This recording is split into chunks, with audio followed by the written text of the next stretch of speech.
Guys, we're back to the traditional movie reviews. There was another movie I watched last night, but I don't want to review it, so we'll be talking about Death Wish, which again, yeah, Rotten Tomatoes hates this movie, but nobody gives a shit about the Rotten Tomatoes establishment's opinions, okay?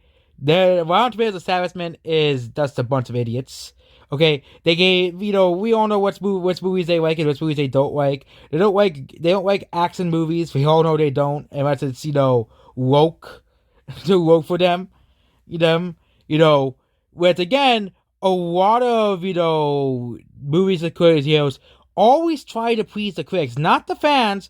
It's always about the fucking critics, okay?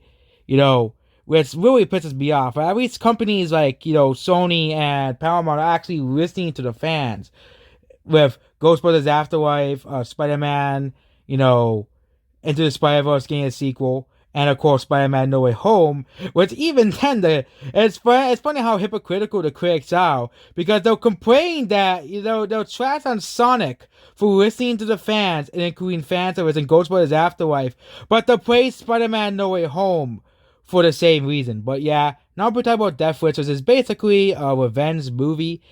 It is not as bad as, of course, Rotten Tomatoes made it out to be. Oh, yeah, it wasn't as bad.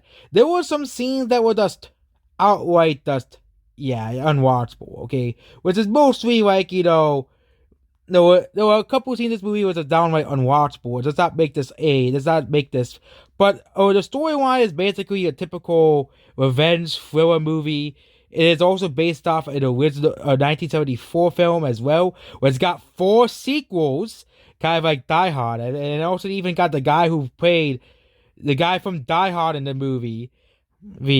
And this movie, of course, flopped because again, people listen to the Rotten Tomatoes and say, "Oh yeah, this movie must be this abysmal movie." Okay, it must be on the league of Evan Support movie. It must be on the league of Batman and Robin, which again is hilarious. This movie is on the league with Batman and Robin.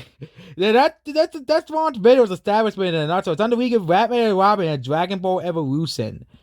And it is just so hilarious to see the Rotten Tomatoes establishment just fail altogether. The IMDb score is much higher than the Rotten Tomatoes establishment. This movie was an okay movie. Some parts of the movie was unwatchable, but this movie really shows that Chicago is a very dangerous city as well. It also shows that, yeah, the Chicago police do suck because the mayor doesn't really do anything. Yeah, the worst mayor we had in Chicago in decades.